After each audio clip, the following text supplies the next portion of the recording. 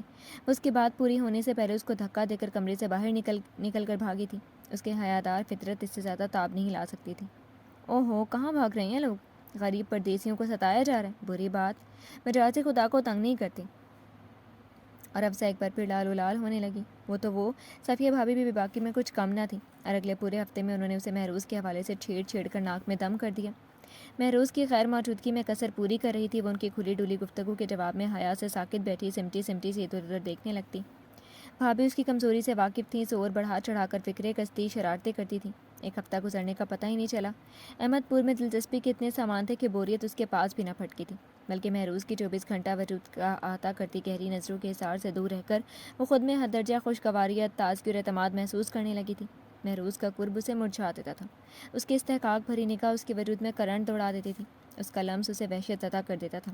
حالانکہ وہ خود پر کنٹرول کرنے کی بہت کوشش کرتی تھی، چاہتی تھی کہ محروز کو انکار نہ کرے، مزاحمت نہ کرے، مگر جیسے کوئی نادیدہ احساس اسے کچوکے لگانے لگتا تھا۔ وہ اپنی کیفیت کے ہاتھوں خود پریشان ہو جاتی تھی. کوئی خوف تھا، کوئی وحشت زدہ احساس، کوئی اذیتناک روگ جو اچانک پھڑک اٹھتی تھی. ایسا کیوں ہوتا تھا وہ خود نہیں جان سکی تھی، مگر یہ بات اچھی طرح جانتی تھی کہ یہ سب کچھ اس کے اختیار میں نہیں تھا. وہ چاہتی بھی تو مہروز کے لیے جسم و جان کے دریچے وہاں نہیں کر پاتی تھی. کوئی تھا جو درمیان میں موجود تھا. کون؟ یہ بات کوئی بھی نہیں جانتا تھا. مہرو چاچا آ گئے. ہر رہے پپو اور گڈو نے شور مچا کر صحن سر پر اٹھا لیا تھا. وہ جو صحن میں برپا شور شرابے کو سن کر دوپہر کی نیند لیتے ہوئے اپنی جھونک میں اٹھ کر ادھر آئی تھی، ٹھٹک کر رک گئی. کیا حال ہے؟ اس نے سلام کرنے میں پہل نہ کی تو مہروز خود ہی آغاز کرتے ہوئے بھرپور نظروں سے اسے دیکھنے لگا. وہ سوتے سے اچانک بیدار ہوئی تھی. آنکھوں میں کچی نیند سے جاگنے کا گلابی خمار، سیاہ چمکیلے بال شانوں پر بکھرے ہوئے تھے. ہلکے سبز اور سرخ پرنٹ کے کاٹن کے ملگے سے سوٹ میں وہ بے خبری میں بغیر دوپٹے کے باہر چلی آئی تھی. خیال تھا کہ بچوں میں صحن میں کھیلتے ہوئے لڑائی ہو گئی ہے. ٹھیک ہوں، وہ نظر چرا کر گھبراہٹ کے عالم میں بولی. مہروز پولیس یونیفارم میں پی کیپ پہنے ہوئے بڑا باروب اور کڑیل جوان لگ رہا تھا. پھر مہروز بچوں کو گود میں لے کر کالوں پر پیار کرنے کے بعد نیچے اتار کر اس کی طرف چلا آیا. بچے چاکلیٹ اور ٹافیوں کے پیکٹ کھولنے میں مگن تھے. افزا کا دل دھک دھک کرنے لگا. افزا چاچی، آپ کو بھی چاچا پیار کرنے کے بعد چاکلیٹ اور ٹافیاں دیں گے؟ دیکھیں ہمارے لیے بھی لائے ہیں. پپو نے بڑی معصومیت سے افزا کے سٹ پٹائے ہوئے انداز کو دیکھ کر وہ اپنی دانست میں اسے تسلی کرائی تھی. مہروز وہیں رک کر ٹھٹک کر ایک لمحے کو بچے کا چہرہ دیکھتا رہ گیا تھا. سبحان اللہ! مہروز ایک دم ہنس دیا. یار تو اپنا بھی استاد ہے. پپو کو شکلیں اپنی چاچی کو بھی سکھا دیا کر. کیا خیال ہے بھائی؟ چاکلیٹ تمہیں بھی بہت پسند ہے اور میرے پاس ابھی 2 پیکٹ بیگ میں مزید پڑے ہوئے. ان کے حصول کے لیے پپو کی آزمودہ ترکیب استعمال کرو تو کوئی حرج نہیں ہوگا. اسے مہروز کی مسکراتی نظروں سے حیا آنے لگی. سرخ چہرہ لیے غیر محسوس انداز میں وہ پیچھے ہو گئی تھی. ماں جی اور امی کدھر ہیں؟ مہروز نے ادھر ادھر دیکھتے ہوئے پوچھا. ساتھ کے گاؤں میں کوئی فوتگی ہو گئی ہے، ادھر گئی ہیں، شام تک آئیں گی. اور سب کیا بھابھی؟ وہ عصمت ممانی کے ہاں گئی ہیں، عظمت نے بلاوا بھیجا ہے. وہ تفصیل بتا کر یہاں سے کھسکنے کو تھی کہ وہ اس کا ارادہ جان کر راستے میں آ گیا. پھر تو آپ سے اچھی طرح ملنے میں کوئی رکاوٹ نہیں ہے. جو ہی افزا مڑنے لگی تو مہروز نے ہاتھ بڑھا کر اس کا بازو پکڑ لیا. وہ حیا سے مڑنے والی ہو گئی تھی. بچوں، تم لوگ ادھر صحن میں کھیلو، باہر نہیں جانا، ہم ادھر کمرے میں ہیں. وہ بچوں کو کھیل میں مگن دیکھ کر ہدایت دیتا ہوا یوں ہی اسی طرح اس کا بازو تھامے کمرے میں چلا آیا اور آتے ہی بیڈ کی طرف لے گیا. بیٹھو جانم، ذرا تم سے بھی گپ شپ ہو جائے. تمہاری صورت دیکھنے کو آنکھیں ترس گئی تھیں. اسے بیڈ پر گرا کر دونوں شانوں پر ہاتھ رکھ کر اس کے چہرے پر جھکایا.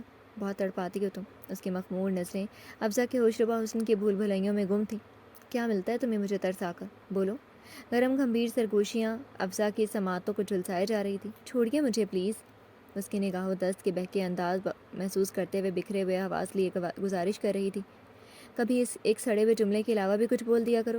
مہروز نے اس کی ناک کی پھنگ چھوتے ہوئے پیار سے بالوں کی لٹ کھینچ کر کہا تھا. مہروز کے جنوں خیز تیور اور دیوانہ پن اسے سہمائے ڈال رہا تھا. چھوڑے نا پلیز. وہ مہروز کے آنی ہاتھوں سے الجھتے ہانپتے ہوئے کہہ رہی تھی. مسلسل جیت و جہد اور بے بسی نے چہرے پر روحان سے تاثرات ثبت کر دیے تھے. مہروز اس کی بے ضرر اور بچکانہ مزاحمت پر محسوس نظروں سے دیکھ رہا تھا. مجھ سے ڈرتی کیوں؟ میں تمہارا شوہر ہوں، تمہارا والی وارث، تمہارا مالک، تمہارا سب کچھ میرا ہی تو ہے. یہ پھولوں جیسے ہاتھ، تمہاری ہنسی، تمہاری محبت، حتیٰ کہ تمہارے یہ آنسو بھی میرے لیے ہیں. مہروز نے اپنی مضبوط انگلیوں سے اس کے آنسو چن لیے تھے. اس کے بعد قریب جھکا ہولے ہولے عالم بے خودی میں بھاری مخمور سے لہجے میں التجا کر رہا تھا. افزا کو لگا جیسے وہ لمحے کے ہزارویں حصے میں چٹک کر ٹوٹ جائے گی، ریزہ ریزہ ہو کر فضاؤں میں بکھر جائے گی. جو مہروز کے جذباتی انداز شدت اختیار کر رہے تھے، اسی رفتار سے افزا کے حواس اس کا ساتھ چھوڑتے جا رہے تھے. برسوں پہلے کے کچھ نامانوس سے اذیتناک احساسات تصور کی دہلیز پار کرنے لگے. کسی کے گھر کھردرے تند وحشی ہاتھوں کا شفاق اور بے رحم لمس اور خوف و اذیت کی انتہا کو چھو کر افزا کا بے ہوشی کی سرحد میں چھونا. اوہ خدایا، اسے جھرجھری سی آ گئی. چھوڑ دو مجھے، اللہ کا واسطہ مجھے چھوڑ دو. اگلا لمحہ قیامت کا تھا. افزا کی دیوانہ وار ہذیانی چیخوں سے سارے گھر کی فضائیں جھنجھنا اٹھی تھیں. مہروز نے گھبرا کر فوراً سے چھوڑ دیا. اگلے ہی لمحے دروازے پر تابڑ توڑ دستکیں ہو رہی تھیں. ماں جی، امی اور صفیہ بھابھی اس کی چیخیں سن کر ہول کر کمرے کی طرف دوڑ پڑی تھیں. وہ ابھی واپس آئی تھی. گاؤں سے لاہور واپس آئے بھی ایک عرصہ بیت گیا تھا. مہروز کی گد مصروفیات کا حالہ تنگ سے تنگ تر ہوتا جا رہا تھا. صبح کا نکلا، شام گئے، گھر لوٹا تھا، مگر افزا کے معمولات میں کوئی فرق نہیں آیا تھا. وہی گپ چپ سی سرد و اسپاٹ چہرے والی خوفزدہ لڑکی کا روپ دھارے ہوئے تھی. پہل مہروز مروتاً اس سے 2-4 باتیں کر لیا کرتا تھا، مگر اب تھک ہار کر وہ بھی اسے اس کے حال پر چھوڑ چکا تھا. اس روز احمد پور میں اس کی غیر ہوتی حالت دیکھ کر وہ سنجیدگی سے سوچنے پر مجبور ہو گیا تھا کہ افزا کے ساتھ کچھ ذہنی یا نفسیاتی مسئلہ ہے. وہ دوبارہ اس سے بے تکلف نہیں ہوا تھا۔ اگلے روز اس کی حالت سنبھل جانے کے بعد اسے لے کر لاہور چلا آیا تھا۔ گاؤں میں تو گھر والوں کے طفیل 2-4 باتیں یا 2 گھڑی کی قربت نصیب ہو جاتی تھی، مگر یہاں دونوں ایک دوسرے سے لا تعلق ہو کر رہتے۔ افضا الگ کمرے میں سوتی تھی۔ محروز ڈیوٹی سے لوٹتا تو بوڑھی ملازمہ ثریا اس کے لیے کھانا لگا دیتی۔ افضا کا موڈ ہوتا تو ٹیبل پر آ جاتی، وگرنہ اپنے کمرے میں منگوا لیتی۔ کھانا کھا کر محروز اپنے بیڈ روم میں آ جاتا، ٹی وی دیکھتے ہوئے یا فائلوں کا مطالعہ کرتے کرتے تھک کر لائٹ آف کر کے سو جاتا۔ بس یہی معمولات تھے دونوں کے۔ اس روز وہ کچھ جلدی آ گیا تھا۔ طبیعت ٹھیک نہیں لگ رہی تھی، عجیب کسل مندی سی چھائی ہوئی تھی، شاید فلو کی آمد تھی، ٹیمپریچر بھی ہو رہا تھا۔ ثریا اس کی ہدایت پر چائے بنا کر لائی تو صاحب کا بغور جائزہ لیتی ہوئی ہمدردی کے مارے بیگم صاحبہ کے پاس چلی آئی تھی۔ وہ جی صاحب کی طبیعت بہت خراب ہے، آپ مناسب سمجھیں تو ان کا حال پوچھ لیں، ان کے پاس 2 گھڑی کو بیٹھ جائیں، میرے بیٹے کو گاؤں جانا ہے اپنی دادی کی خبر لینے۔ وہ جی میں آج جلدی گھر جانا چاہتی ہوں، وہ لجاجت سے کہہ رہی تھی۔ افسا محروز کی بیماری کی خبر سن کر پریشان ہو گئی۔ اللہ خیر کرے، کیا ہو گیا اسے؟ قدرتی طور پر تشویش ہوئی تھی۔ ٹھیک ہے تم جاؤ، وہ آہستگی سے چپل پاؤں میں ڈالتے ہوئے بیڈ سے اٹھ کھڑی ہوئی تھی۔ شام کے سائے گہرے پڑتے جا رہے تھے۔ وہ باہر کوریڈور کی لائٹ چلا کر ہچکچاتے ہوئے محروز کے کمرے کا دروازہ کھول کر اندر آ گئی۔ محروز شد بستر پر دراز تھا، گرمی کا احساس اس قدر شدید تھا کہ شرٹ اتار کر سائڈ پر ڈال دی تھی۔ چہرہ تمتما رہا تھا، توانا کثرتی گندمی رنگت والے طاقتور بازو سینے پر باندھے، آنکھیں بند کیے نڈھال سا پڑا ہوا تھا، بال پیشانی پر بکھرے ہوئے تھے۔ افسا دھڑکتے دل سے ہولے ہولے قدم اٹھاتی اس سے کچھ فاصلے پر کھڑی ہو گئی۔ آپ کی طبیعت کیسی ہے؟ بڑی ہمت کر کے مخاطب ہوتے سمے افزا بڑی بری طرح بوکھلا رہی تھی۔ محروز نے آنکھیں کھول کر متحیر نظروں سے اس کی طرف دیکھا۔ اس کا چہرہ گھبراہٹ اور سراسیمگی کا اشتہار بنا ہوا تھا، پلکیں تیز تیز چپکاتی، انگلیاں مروڑتی وہ اپنے نروس ہونے کا پتہ دے رہی تھی۔ کچھ چاہیے تو نہیں؟ اسے تعدیر خاموش نظروں سے جائزہ لیتے دیکھ کر وہ مشکل کہہ پائی تھی۔ محروز نے گہری سانس لے کر چپتی ہوئی کٹیلی نگاہ اس پر ڈالی۔ کیا دے سکتی ہو تم مجھے؟ وہ براہ راست اس کی آنکھوں میں دیکھ رہا تھا۔ افسر جلدی سے نگاہ کترا کر ادھر ادھر دیکھنے لگے۔ وہ بے بسی کے مارے دونوں ہاتھ ایک دوسرے سے رگڑ رہی تھی۔ اس کی آنکھوں میں تیرتے چمکدار پانی کو دیکھ کر محروز کا دل پسیج کیا۔ قدرے نرمی سے گویا وہ، بیوقوف، خود بھی کبھی کچھ سمجھ لیا کرو، میرا سر دبا دو، بہت درد ہو رہی ہے۔ افزا کی روح فنا ہونے لگی۔ اس کے بستر کے سرہانے بیٹھتے ہوئے وہ پوری جان سے کانپ رہی تھی۔ اس کے ٹھنڈے یا ہاتھ گرم دہکتی ہوئی پیشانی سے چھوئے تو ٹھنڈک کی فرد بخش لہر محروز کے اندر تک سرایت کر گئی۔ وہ اپنی طرف سے برا دباؤ ڈال کر سر دبانے کی کوشش کر رہی تھی، مگر اس کی پسینے میں بھیگی نمالود انگلیوں کا نرم و گداز لمس محروز کو پھولوں سے بھی سبک تر محسوس ہو رہا تھا، جیسے کوئی ریشمی کپڑا پیشانی سے مس کر رہا ہو۔ محروز کے بھرپور وجود کی حد درجہ قربت کی تپش افزا کے جسم و جا میں سنسنی پیدا کر رہی تھی۔ کچھ دیر تک محروز بے حس و حرکت آنکھیں بند کیے دونوں بازو سینے پر باندھے اس کے نازک ہاتھوں کی اپنے سر اور پیشانی کے آس پاس حرکت کرتا محسوس کرتا رہا۔ پھر دل کے ہاتھوں مجبور ہو کر اپنا ہاتھ بڑھا کر اس کا ایک ہاتھ اپنے پرحرارت مضبوط مردانہ سینے پر رکھ لیا۔ اس کے لمس میں محبت اور اپنائیت کی گرمی تھی۔ افزا کو جیسے کرنٹ سا لگا تھا، یوں لگا جیسے ننگی تاروں پر ہاتھ پڑ گیا۔ ایک جھٹکے سے ہاتھ کھینچنا چاہا، چھوڑیے مجھے، مگر اس کے احتجاج کے جواب میں ادھر سے جیسے ایک طوفان سا ابل پڑا تھا۔ تڑاخ تڑاخ تڑاخ، طاقتور وحشی ہاتھوں کے زناٹے دار تھپڑ اس کے گلاب رخساروں کو لہو رنگ بنا گئے تھے۔ اس کا مسلسل انکار، گریز اور مزاحمت محروز کی انا پر بھاری پتھر کی طرح آ کر لگتا تھا۔ وہ ضبط کرتا رہا تھا، مگر کب تک؟ کبھی تو پیمانہ چھلکنا ہی تھا۔ وہ گزشتہ 4 ماہ سے اس کی توہین کر رہی تھی، اس کی خودداری اور عزت نفس پر حملہ کر رہی تھی، اس کی انا اور غیرت پر کوڑے برسا رہی تھی۔ جب بھی وہ اس سے اپنا آپ چھڑاتی محروز ذلت کے احساس سے جنونی سا ہونے لگتا تھا، مگر پھر بھی اپنا جنون اس سے چھپائے ہوئے تھا۔ درگزر سے کام لے کر اسے چھوڑ کر الگ ہو جاتا تھا، مگر اب تو انتہا ہی ہو گئی تھی۔ 4 ماہ کم تو نہیں ہوتے؟ اگر تمہیں اتنا ہی ناگوار خاطر تھا یہ بندھن، تو اپنے باپ کے حکم کے آگے سر کیوں جھکایا تھا؟ بول دیا ہوتا کہ تمہیں کوئی اور شخص پسند ہے، تمہیں میرا ساتھ قبول نہیں، مجھے کیوں عالم برزخ میں پہنچا رکھا ہے؟ اس کے آتش فشاں کی مانند پھٹ جانے پر افزا کا منہ کھلا کا کھلا رہ گیا تھا۔ وہ ڈرے ڈرے خوفزدہ انداز میں تھر تھر کانپتی ایک یکٹک اس کی غضبناک صورت دیکھتی رہی تھی۔ ایک ثانیہ کو جیسے وہ پتھرا گئی تھی۔ اتنا کبھی اور صریحاً جھوٹا الزام! محروز کے لہجے میں چٹکتے انگارے افزا کی روح کو جھلسا گئے تھے۔ یہ غلط ہے، وہ بھرائے ہوئے اٹکتے کمزور لہجے میں احتجاجاً دبے انداز میں چیخ پڑی۔ وہ اسے کیا سمجھ رہا تھا؟ وہ بلک پڑی۔ میری کوئی پسند نہیں تھی، میں نے کبھی ایسا نہیں سوچا۔ وہ رو رو کر صفائیاں دے رہی تھی، آنکھوں سے جھری ہی لگ گئی تھی، گویا محروز کتنی دیر بت بنا اسے آہوزاری کرتے درد کی شدت سے کراہتے ہوئے دیکھتا رہا، سوچتا رہا، یہ سب کیا تھا؟ کیا ہو گیا تھا؟ کیسے ہو گیا تھا؟ وہ پشیماں سے اپنے آپ کو کوس رہا تھا۔ وہ گرنے کے سے انداز میں بیڈ پر بیٹھ گیا، پھر فکر مندی سے انگلی کن پٹی پر بجاتے ہوئے کچھ سوچنے لگا۔ معاملہ اس کی سوچ سے کہیں زیادہ سنگین تھا۔ اگر اسے کوئی پسند نہیں تھا، اگر وہ شہری زندگی پر گاؤں کی زندگی کو ترجیح دیتی تھی، اگر وہ اپنی رضا سے اس کی زندگی میں شامل ہوئی تھی، اگر وہ موجودہ صورتحال میں خوش تھی، تو پھر یہ کیا تھا؟ یہ گریز، دوری، محرومی! وہ جتنا سوچتا اتنا ہی الجھتا چلا جا رہا تھا۔ کہیں اس رد عمل کے پیش نظر کوئی ماضی کا واقعہ تو نہیں؟ اس کا خیال جانے اسے کہاں سے کہاں تک بھٹکا رہا تھا۔ کمزوری اور نکاہت نے اس کے تھکے ہوئے پس مردہ اعصاب پر مزید بوجھ بڑھا دیا تھا۔ جانے کب یوں ہی خود سے الجھتا وہ خنودگی میں چلا گیا تھا۔ پتہ نہیں رات کا کون سا پہر تھا جب اپنے پاؤں پر ٹھنڈے ٹھنڈے شبنمی لمس کو محسوس کرتے ہوئے اچانک اس کی آنکھ کھل گئی تھی۔ پھر جیسے وہ ششدر سا رہ گیا۔ افزا اس کے پاؤں پر سر رکھے پشیمانی کے آنسو بہا رہی تھی۔ افسا؟ محروز کے دل سے ساری بدگمانیاں جاتی رہیں، تڑپ کر اٹھ بیٹھا۔ یہ کیا حماقت ہے افسا؟ اس نے اس کے مرتعش وجود کو ہاتھوں سے سہارا دیتے ہوئے نرمی سے اٹھایا۔ لہجے میں حلاوت تھی۔ محروز؟ افسا بھی لگتے ہوئے ایک دم ٹوٹ کر اس کے سینے سے جا لگی۔ میری جان، میری زندگی۔ محروز نے اسے اپنے پرحدت سینے سے بھینچ دیا۔ اس وقت وہ صرف اور صرف اس کا محبوب شوہر تھا، اس سے پیار کرنے والا، اس کا خیال رکھنے والا، اس پر جان نچھاور کرنے والا۔ بری بات، اس طرح نہیں روتے۔ اس کے گالوں پر چپکی بھیگی لٹیں ہٹاتا وہ بہت محبت سے بولا تھا۔ میں کیا کروں محروز؟ میں بہت بے بس ہوں، یقین کیجیے۔ بے بسی سے کہتے ہوئے اس نے اپنا اشکوں سے تر چہرہ اس کے سینے سے رگڑا۔ یہاں اس کی پرتپش گرفت میں کتنا سکون اور تحفظ تھا، مگر ایک روح فرسا تصور قربتوں کے آس پاس آ کر بھٹکا دیتا تھا۔ میں آپ کے پاس آنا چاہتی ہوں، آپ کی چھایا میں سکون کی نیند لینے کی تمنا رکھتی ہوں، مگر جو ہی میں آپ کی طرف بڑھتی ہوں کوئی بیچ میں حائل ہو جاتا ہے۔ ایک ایسا احساس میرا دامن پکڑ لیتا ہے جس کی بھیانک تصویر مجھے لرزا دیتی ہے۔ مجھے معاف کر دیجیے محروز۔ مجھے احساس ہے کہ میری وجہ سے آپ کو کتنی تکلیف اور کوفت اٹھانا پڑتی ہے، آپ کے ساتھ زیادتی ہو رہی ہے، مجھے پتہ ہے۔ مگر اس کے روحانسی انداز پر بے ساختہ محروز کو پیار آنے لگا۔ ٹیک اٹ ایزی، محروز نے اس کے ریشمی زلفوں کو سلاتے ہوئے شیریں لہجے میں تسلی دی۔ غلطی تو مجھ سے بھی ہوئی ہے، مجھے تمہارا مسئلہ اور تمہاری ذہنی کیفیات کو مد نظر رکھنا چاہیے تھا۔ بیوی کی اپنی رضا بھی شامل ہونا چاہیے۔ شادی محض ایک فریق کی جذباتی تسکین کا سبب نہیں ہوا کرتی، دوسرے فریق کی خوشی، رضا اور سپردگی بھی برابر اہمیت کی حامل ہوتی ہے۔ مجھے یقین آ گیا کہ تمہارے گریز میں تمہاری ارادی کوشش کا دخل نہیں ہے، تمہارے لاشعور میں کلبلاتی کوئی اذیت ناک بات رکاوٹ بن کر راستے میں کھڑی ہو جاتی ہے۔ میرے ایک جاننے والے بڑے اچھے ماہر نفسیات ہیں ڈاکٹر واسطی، میں کل ان سے رابطہ کرتا ہوں، تو میرے ساتھ چلنا، وہ اس نفسیاتی گرہ کو کھولنے میں ہماری مدد کر سکیں گے۔ محروز لسانیت سے بول رہا تھا اور افزا کے اندر اطمینان کی لہریں معجزاً ہونے لگیں۔ میاں بیوی ایک دوسرے کے دوست بھی تو ہوتے ہیں۔ سوری یار، میں اس نکتے کو فراموش کر بیٹھا تھا۔ پہلے شناسائی، پھر دوستی اور پھر پیار و محبت سے گزر کر جسمانی وابستگی کی باری آتی ہے۔ باقی مجھے ذرا صبر و تحمل سے اور ضبط سے کام لینا چاہیے تھا۔ محروز شرمندہ اور نادم سا تھا۔ کیوں شرمندہ کرتے ہیں محروز؟ وہ خفت اور ملال سے سر جھکائے دھیرے سے کہنے لگی۔ اپنے فرائض سے پہلو تہی تو میں کر رہی ہوں۔ شرع کی روح سے جو بیوی شوہر کے بلاوے پر انکار کر دے، فرشتے ساری رات اس پر لعنت ملامت بھیجتے رہتے ہیں، اور میں؟ وہ پھر سے سک پڑی۔ محروز اسے حوصلہ دیتے ہوئے تھپکنے لگا۔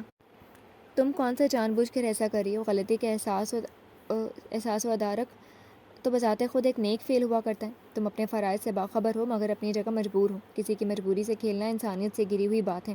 دونوں کے دل ایک دوسرے کی محبت، قربت اور والہانہ پن سے معمور تھے۔ آپ کی طبیعت کیسی ہے اب؟ افزا کو فوراً اپنی کوتاہی کا احساس ہو گیا تھا۔ ایک تو بیچارے اتنے بیمار ہیں، اوپر سے میں انہیں پریشان کرنے پر تلی ہوئی ہوں۔ اسے خود پر غصہ آنے لگا۔ اب کافی بہتر ہو، فکر نہیں کرو، چلو آرام سے آنکھیں بند کر کے سو جاؤ۔ محروز نے سامنے لگے وال کلاک پر سوئیاں 3 اور 4 کے درمیان گردش کرتے دیکھ کر پرخیال انداز میں کہا، اور عین اسی لمحے ان دونوں کو احساس ہوا کہ وہ بیڈ پر ایک دوسرے کے کتنے نزدیک ہیں، حد سے سوا قربتوں کی زد میں ہیں۔ وہ محروز کی بازوؤں میں کہتی، محروز کی گرفت میں جذباتیت کی شدت کے بجائے خلوص کی گرمی، اپنائیت کی نرمی اور دوستانہ لطافت تھی۔ اسی لمحے دونوں کی نظریں ملیں، ایک میں شرارت تھی اور دوسرے کی نگاہ میں شرمیلی کیفیت ڈول رہی تھی۔ افسا نے سٹپٹا کر پلکیں گرا لیں۔ محروز ہنس پڑا اور پھر شوخی سے اس پر جھکا۔ جی نہیں، زیادہ فری ہونے کی ضرورت نہیں ہے۔ افسا نے لجا کر اس کے سینے پر ہلکا سا گھونسا مارتے ہوئے اسی کے وجود میں اپنا آپ چھپا لیا۔ اسے کہتے ہیں لو آپ اپنے دام میں صیاد آ گیا۔ وہ دانستہ اس کو تنگ کر رہا تھا۔ مجھے آپ پر بھروسہ ہے، آپ یقیناً مجھ پر ظلم نہیں کریں گے۔ وہ مخمور آنکھیں گھماتے ہوئے ناز سے بولی، اور جو ظلم تم مجھ پر رواں رکھے ہوئے اس کا حساب کون دے گا؟ جادوگرنی ہو پوری۔ محروز نے اس کی ناک کھینچی۔ کیسے مجھ پر قبضہ کیے بیٹھی ہو؟ لوگ ایس پی محروز بیگ کی آواز سن کر دہشت زدہ ہو جاتے ہیں، اس کے روبرو تھر تھر کانپ رہے ہوتے ہیں، اور ادھر گھر میں ایک چھوٹی سی کان سے بنی سفید و گلابی گڑیا نے مجھے قید کر رکھا ہے، اس کے حکم کے بغیر سانس بھی نہیں لے سکتا۔ محروز کا بے خود بارفتہ لہجہ کانوں میں رس ٹپکا رہا تھا۔ افسر جیسے سانس روک کے اس کے ایک ایک لفظ امرت سمجھ کر سماعتوں میں انڈیل رہی تھی۔ محروز، اس نے بڑے دل کھینچ لینے والے انداز میں پکارا تھا، لہجے میں کھوئی کھوئی سی کیفیت نمایاں تھی، یوں جیسے کچھ سوچ رہی ہو۔ کیا سارے مرد ایسے ہی ہوتے ہیں، اتنے فراخ دل، نرم خو، خیال رکھنے والے اور مہربان؟ دیکھو، 5 انگلیاں برابر نہیں ہوتی، اس نے تدبر سے سمجھایا، اس لیے حتمی طور پر کوئی رائے دینا ممکن نہیں، بالکل ایسے ہی جیسے تمام عورتیں تمہاری طرح کی نہیں ہوتی، اپنی ہی سائے سے گھبرانے اور شرمانے والی، سادہ دل اور بھولی بھالی۔ محروز نے پرشوق نگاہ اس پر ڈالی، وہ تاب نہ لا کر اپنی گداز ہتھیلیاں اس کی شوخ آنکھوں پر رکھ کر شرماتے ہوئے گویا ہوئی، اب مجھے اس طرح نہ دیکھا کریں۔ بڑا سمٹا سمٹا سا انداز تھا محروز کو اس کے لے جانے کی، یہ ادا بہت بھائی۔ بخش دینا پیار کی گستاخیاں، دل ہی قابو میں نہیں، ہم کیا کریں؟ وہ گنگناتے ہوئے لطیف سی شرارت کر گیا۔ وہ ایک دم لال ہو گئی۔ آپ بہت وہ ہیں۔ اسے ٹوٹ کر حیا آنے لگی تھی۔ محروز کی نظریں بھی تو بہت سرکشی سے اس کے ہوش ربا نقوش میں الجھ رہی تھیں۔ وہ اس کی نگاہ سے بہت گھبرا رہی تھی۔ پتہ ہے تمہیں دیکھ کر میرا دل کیا چاہتا ہے؟ وہ دلچسپی سے اس کے حجاب سے گلگوں ہوتے چہرے کو جانچ رہا تھا۔ وہ حواس کھونے لگی تھی۔ جی چاہتا ہے تو میں اپنے من میں چھپا لوں، اپنے دل میں بند کر کے سینے کے صندوق پر تالا لگا دوں، تاکہ تمہیں میرے علاوہ کوئی نہ دیکھ سکے، کوئی نہ چھو سکے۔ اس کی شدتیں، اس کی بے قراریاں افزا کے دل کی دنیا تہوبالا کیے دے رہی تھیں۔ اس کا دل تیز تیز دھڑک رہا تھا، جو ڈھیر ہونے لگا تھا، حواس ڈھیر ہونے لگے تھے۔ اس کی محبتوں اور مجنونانہ وارفتگیوں نے اس کے اوسان خطا کر ڈالے تھے۔ رقبے میں حیا آمیز خوف کا بھونچال سا آ گیا تھا۔ اب اس قدر بھی نہ چاہو کہ دم نکل جائے کہ مستاق اس کا واقعتاً دم نکلا جا رہا تھا۔ دھڑکنوں میں اتھل پتھل ہو رہی تھی۔ وہ پریشان سے انداز میں اسے دیکھ رہی تھی۔ وہ اس کی نظروں کی دیوانگی سے خوفزدہ ہونے لگی۔ مان محروز کو ہوش آ گیا۔ وہ اس پر کتنا اعتبار کی بیری تھی، اس کے ضبط و برداشت کی معترف تھی، اور وہ چند لمحوں کے فضول میں گم ہو کر اس کا اعتماد پارا پارا کرنے لگا تھا۔ تم اپنے کمرے میں جا کر آرام کرو افزا۔ یک لخت محروز نے اپنے بازو ہٹا لیے۔ اسے اپنے اندر کے مرد سے ڈر لگنے لگا تھا۔ رات کا پچھلا پہر اور اس درجہ یکجائی کے دوائی حرف غلط کی طرح مٹ گئی تھی۔ جاؤ افزا۔ وہ پوری طاقت صرف کر کے اسے اپنی گرفت سے آزاد کرتے ہوئے کروٹ لے کر اوندا لیٹ گیا۔ اس کا لہجہ مرتعش سا تھا۔ افزا اڑے اڑے حواس جمع کرتی ہوئی وہ مشکل تمام لرزتے قدموں سے دروازے کی سمت بڑھی تھی۔ اس کے بال بکھر سے گئے تھے اور چہرہ انجانی تپش سے جل رہا تھا۔ پورا جسم یوں دہک رہا تھا جیسے بھٹی میں جھونک دیا ہو۔ محروز صاحب، میں ان کی کیس ہسٹری مکمل کر لینے کے بعد اس نتیجے پر پہنچا ہوں کہ اس کے لاشعور میں کوئی ایسا تکلیف دہ میٹیریل چھپا ہے جس کی چبھن ان کے ازدواجی زندگی میں زہر گھول رہی ہے۔ جب تک اس اذیتناک احساس کا لاشعور سے نکال کر شعور کی سطح پر نہیں لایا جاتا، مسئلے کا حل ممکن نہیں ہے۔ ان کے ماضی کی تہیں کھنگالنے کے لیے ہمیں ان کے بچپن اور جوانی کے ایام کی گواہ کسی قریبی ہستی کا تعاون درکار ہے، مگر آپ کے بیان کے مطابق ان کی والدہ حیات نہیں۔ والد زیادہ تر کاروباری معاملات میں مصروف رہتے ہیں اور کوئی ذریعہ معلومات نہیں، لہٰذا ہم ایسی صورت میں صرف ایک حل رہ جاتا ہے کہ ہم تحلیل نفسی کے ذریعے ان سے اگلوائیں یا پھر الیکٹرک شاک دے کر مطلوبہ میٹیریل حاصل کریں۔ آپ رائے دیجیے۔ اب ڈاکٹر واسطی تفصیلی گفتگو نے محروز کو سوچ میں ڈال دیا تھا۔ ڈاکٹر صاحب، آپ مجھ سے کہیں زیادہ بہتر سمجھتے ہوں گے۔ آپ کا پروفیشن ہے، جیسا مناسب سمجھتے ہیں ٹریٹ کیجیے۔ مجھے تو بس ہنستے مسکراتی خوش باش افزا درکار ہے، جو میری محبت اور چاہت کے تقاضوں کو سمجھتے ہوئے میری سطح پر میرا ساتھ دے۔ وہ آخرکار گویا ہوا۔ گزشتہ 2 ہفتوں سے ڈاکٹر واسطی افزا کے کیس پر کام کر رہے تھے۔ ٹھیک ہے، ہم ان کا ماضی کھنگالنے کے لیے انہیں تھراپی اپلائی کریں گے، مگر ایک بات کے لیے میں آپ کو قبل از وقت آگاہ کر دینا چاہتا ہوں۔ ان کے ماضی کے الجھے ہوئے سرے کو ان کے حال سے منسلک کر کے کبھی بھی خود کو اور انہیں امتحان میں نہ ڈالیے گا۔ ماضی کے پٹاری کھول کر حال سے بے خبر رہنے والے اپنے حق میں اچھا نہیں کرتے۔ ڈاکٹر واسطی نے اپنا کام شروع کر دیا۔ محروز الجھا سا رہنے لگا تھا۔ وہ جلد از جلد افزا کا ذہنی مسئلہ جاننے کی فکر میں تھا، اور پھر آخر تحلیل نفسی کے مہنگے ترین پروسیس سے گزر کر حقیقت حال سامنے آ گئی، مگر اس قدر بھیانک حقیقت۔ محروز جہاں تھا وہاں کھڑا رہ گیا تھا۔ آنکھیں شدت بے یقینی سے پھٹنے کے قریب ہو گئی، دماغ میں جھکڑ سے چلنے لگے۔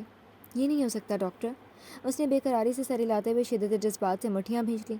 انکشاف اتنا جان لیوا تھا کہ اس سے ضبط نہیں ہو پا رہا تھا۔ جی چاہ رہا تھا ہر شے کو تہس نہس کر دیں۔